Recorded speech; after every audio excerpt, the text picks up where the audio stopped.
Everyone talks about Oppenheimer being a self-pitying narcissist, and that's true to an extent, but it's also important to remember the context of the post-war America where everyone loved him specifically for making the bomb. He absolutely had nothing to lose by playing into that. For Oppenheimer to go to the president at the time like that and say he wasn't proud of it was, for the time, a huge expression of concern, and Truman was just reacted to it like, no, you're not the man. I'm the man. I did it. That's insane. We're so conditioned now to knowing how horrific nuclear weapons are that it's easy to read that as Oppenheimer and Truman going band for band with epic moral stakes, but it's more accurately one guy recognizing the reality and another guy being an insecure lunatic child. Yeah, that's a really good take. It's very funny the context was Oppenheimer trying to give Truman the gravity of the future arms race. Yeah. Oppenheimer, when he went into Truman's office with Dean Acheson, says to the latter, wringing his hands, I have blood on my hands. Truman later said to Acheson, never bring that fucking cretin in here again. He didn't drop the bomb. I did. That kind of weepiness makes me sick.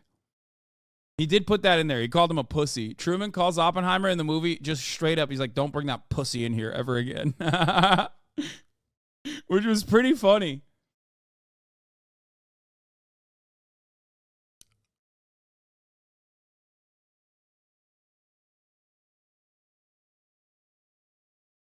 I think Nolan also uses the depiction of the Manhattan Project as a parallel to the studio filmmaking process, which makes Oppenheimer way more interesting because that means he identifies with Oppenheimer. Did the movie give you the fear? I've never lived a day without the fear. This is the rhetoric taught in high school. Man, I know what the rhetoric taught in U.S. high school classes. That's why I said it was actually great that the movie made no fucking made the movie had zero confusing beats on why the nuclear the weapons were launched, why they were thrown, why they were bad. Unless you are quite literally, unless you're quite literally brain broken, there is no there's no reason you would look at that and go, "Wow, this movie fucking movie sucks. Made the nukes look really cool." It was, in many respects, the least confusing Christopher Nolan movie. Yes, because he had to abide by the boundaries placed by the book and also by the real world.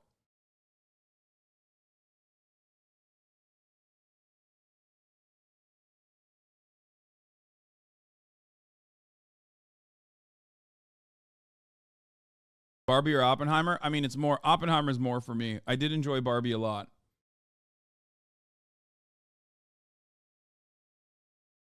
Yeah, I could hear what the actors were saying. It was fucking dog shit. Yeah, the sound editing on this was actually pretty good, surprisingly. Nolan being anchored into reality makes for good movies. The worst part is his other movies are how he tries to ground his fantasy elements. Imagine making a dream movie where people just shoot guns at each other. I mean, I don't have an issue with. Wait, what? I don't have an issue with like his other movies. Democracy Now! Made an interview saying the opposite, that the movie made it look necessary. I think this probably does a better job of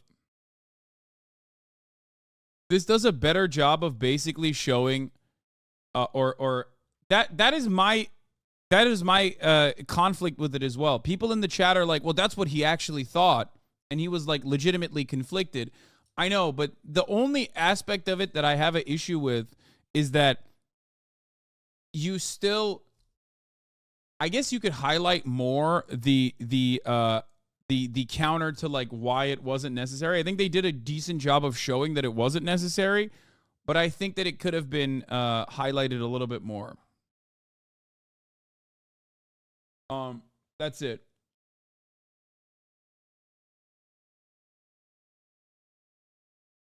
Perhaps I'm hella dumb for this take, but I argue that the majority of Twitch has never had nuclear fear compared to Cold War era, or can even conceive of how catastrophic nuclear weapons are. To be honest, this is why I wanted more of the movie to show the effects of the bomb. If they can show Oppenheimer wincing at a slideshow in a movie, then they should have made the audience wince as well.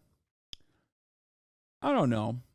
The movie doesn't show a single Japanese atrocity. It literally tells you that they wanted to nuke Germany literally until the second Germany gave up. What is chat waffling about? Wait, what do you mean? I don't have an issue with it not showing. I mean, I don't know. It's Oppenheimer's perspective.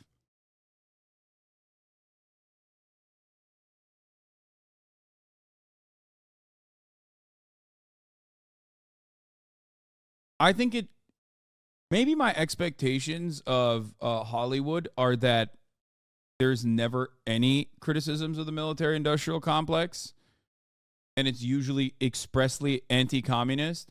That watching a blockbuster movie that very much said a lot of the things I've said time and time again about the atom bomb, about the nuclear arms race, was definitely, I welcomed it. It was shocking, I would say. I don't know if it's because my bar is too low, but I think ultimately from a movie making perspective, I don't know how better to describe most of that than the way that it was described. You know what I mean? It was pretty good. It's a movie about the cowardice of neutrality. His inability to commit to anything politically, romantically is reflected in his work as a theoretical physicist. He can't grapple with reality. It's all theory. He was brilliant but lacked conviction, and it doomed everyone. If Oppenheimer wasn't a coward, he would have been manipulated so easily. Whatever his beliefs were, he was able to be easily controlled by the military-industrial complex to create the worst thing humanity ever invented. Even a brilliant coward is easy to control. I think that's actually a pretty good take. Yeah. I mean, they even say that. He when he's having a conversation with the general, with Matt Damon, and he comes to the realization that, oh, you didn't fucking choose me in spite of my background with my involvement with communist movements and whatnot. You chose me because of it, so that you could weaponize my security clearance against me. You could manipulate me due to that. And that is true. He is narcissistic. He is incredibly narcissistic, which I think they do a very good job of showing. It was great, man. It really showed a complex individual very well. And I think people are a little offended by it because it airs on the side of like Oppenheimer being maybe partially whitewashed and just like coming across like a lovable figure a little too much. I think that's why a lot of people are upset about it. Like that he was like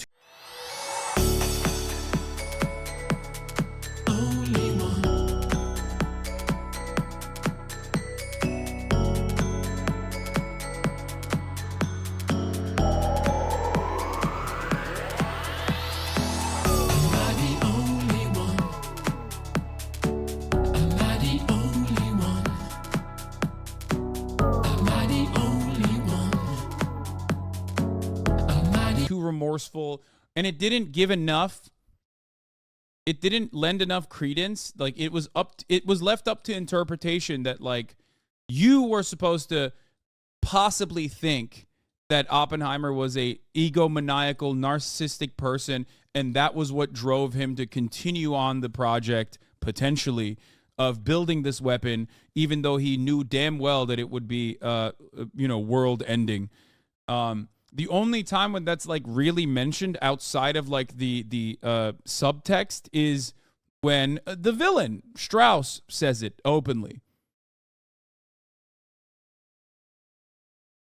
Like you only hear it in the final act where Strauss is talking about Oppenheimer and how he gave him a beautiful gift by revoking his security clearance so we could have the best of both worlds. He could be the father of the atom bomb and then simultaneously claimed that he was legitimately conflicted about it. But ultimately, I do think he was.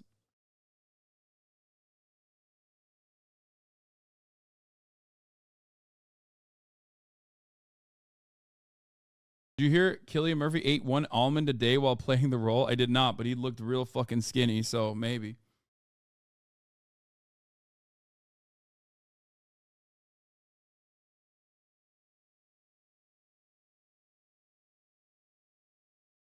But as long as you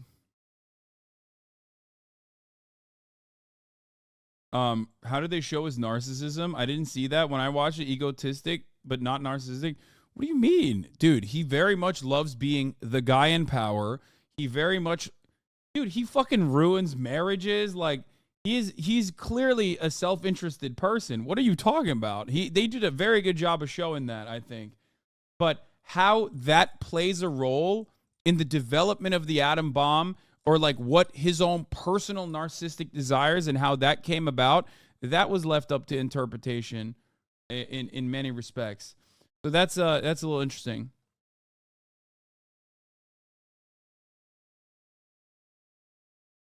Is the perfect metaphor needed during our era of technocratic ideologies attempting to dominate the world?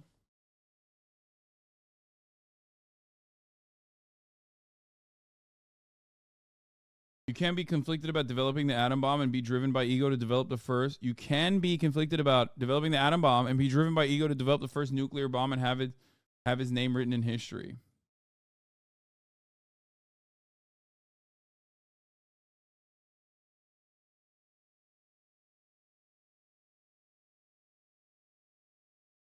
People unable to reconcile with a movie that offers you a question and begs you to do the labor of answering it yourself. Yeah. Strauss low-key said it best. He wants to be known for Trinity, not Nagasaki and Hiroshima. Yeah. They coming out as pro-McCarthyism? Wait, what?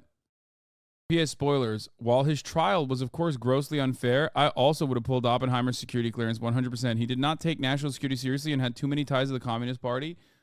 Dude, what are you saying? We literally live in 2023. What the fuck is this? I do not understand why people are so goddamn comfortable speaking like this, dude. I mean, I guess I get it. I get it. I get it. It's because why the fuck wouldn't you be that way? It's so Jover.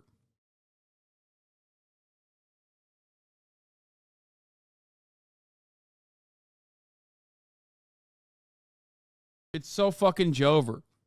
You see it in the movie. You see why it's so fucking Jover. Everyone in a position of power that actually holds the levers of power and the disdain that they have for communism and communists and Russia and the USSR, even as they're aligned with them, is so perfectly demonstrated throughout the entire movie. That was one of the best aspects of the movie overall. I've rarely ever seen like a blockbuster hit that just, bears that out in all of its gross reality, that it's just like, they even say, they're like, well, fascism is bad, but what about communism? Like numerous times throughout the fucking movie.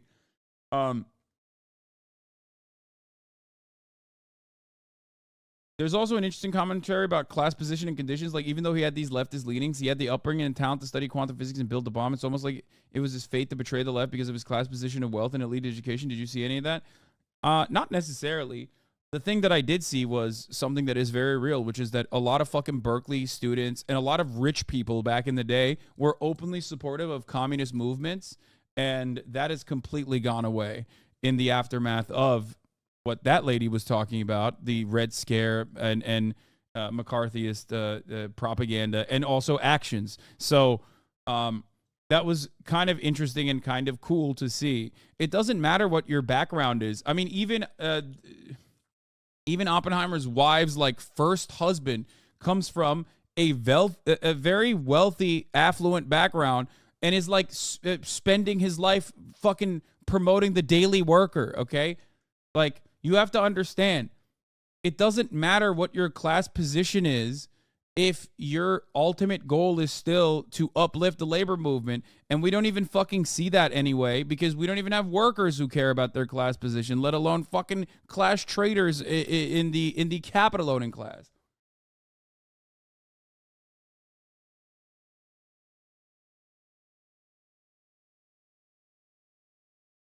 So, what did you think of Florence Pugh's Hassanheimer? Did you miss me? No, I missed 2 top of the hour. First of all, I did not miss the first top of the hour ad break. And secondly, fuck you. Florence Pugh was great. A mentally unstable communist woman with a pixie cut ruining Oppenheimer's life made him too relatable. Yeah. There is a lot of there. There's a lot there. A handsome, a